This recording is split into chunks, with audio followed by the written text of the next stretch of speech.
کسانوں نے کبھی بھی کوئی جسے کہتے ہیں نا ہتھیار استعمال نہیں کیے تھے، تو وہ تو ان کی ایک یوں سمجھے شہرت ہی یہی ہے، ان کا پہچان ہی یہی ہے کہ انہوں نے مظاہرے کیے ہیں۔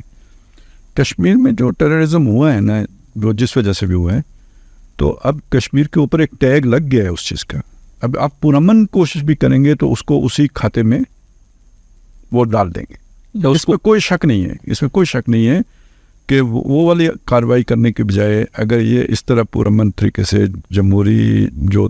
طور طریقے ہیں ان طریقوں سے مظاہرے کیے جاتے ہیں، عوامی تحریک چلائی جاتی ہے، تو اس کا امپیکٹ زیادہ ہوتا ہے۔ اس کا سب سے بڑا آپ دیکھیں نا، اگرچہ کہ حماس نے بھی ہتھیار استعمال کیے، کر بھی رہی ہے، لیکن جو جینوسائیڈ ہو رہا ہے اس کے نتیجے پوری دنیا میں ہمدردی حماس کی طرف اور فلسطینیوں کی طرف جا رہی ہے۔ حماس نہ بھی ہو، فلسطینیوں کے ساتھ ہو رہی ہے اور اسرائیل کی مخالفت ہو رہی ہے۔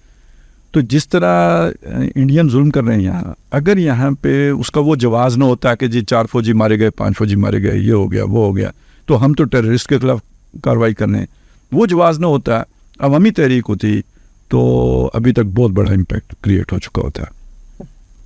لیکن اس وقت صورتحال یہ ہے کہ آپ کے اوپر وہ چھاپا لگا ہوا ہے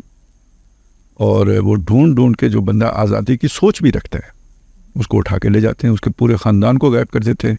یعنی اس وقت بدترین قسم کا ہم نہیں بول رہے، دیکھیں جو فلسطین میں ہو رہا ہے دنیا بول رہی ہے، جو کشمیر میں ہو رہا ہے کوئی نہیں بول رہا ہے،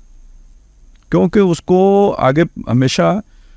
جو ہے نا اس کے لیے پاکستان ایک تعاون فراہم کیا کرتا تھا، مطلب اس کی آواز بنتا تھا، جو ظلم ہے اس کو بیان کرتا تھا۔ لیکن یہ ہے کہ اب چپ ہیں بالکل، ہم جیسے کشمیر میں امن ہے،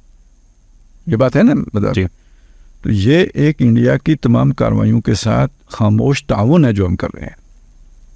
بدقسمتی یہ ہے کہ ہم اسے اب جوڑیں گے موجودہ رجیم کے ساتھ، یا جو اس سے پچھلی رجیم ہے، جیسے ہم کہتے ہیں جی باجوہ صاحب نے بیچ دیا تھا، ایکچولی یہ مشرف کی پالیسی تھی، جو یو ٹرن تھا،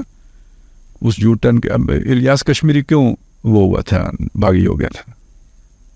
ٹھیک ہے، اسی طرح بہت سے اور مجاہدین کیوں باغی ہو، کیونکہ اپنی کشمیر پالیسی سے یو ٹرن لے لیا اور ایکچولی اپنے کشمیر کو بیچ دیا تھا۔ اس کی ایگزیکیوشن کا مرحلہ تب آیا تھا جب باجوہ لوگ تھے، تو انہوں نے بھی اپنا حصہ وصول کر لیا ہوگا، نہیں اس سے پہلے باڑ لگ چکی تھی، باڑیں لگ چکی تھی۔ تو یہ اس اعتبار سے اس بات کو سمجھ لیں کہ یہ 2002 کا جب بلٹ اپ ہوا تھا نا، اس وقت وہ واجپئی تھا نا جس نے فوجیں لگائی تھی،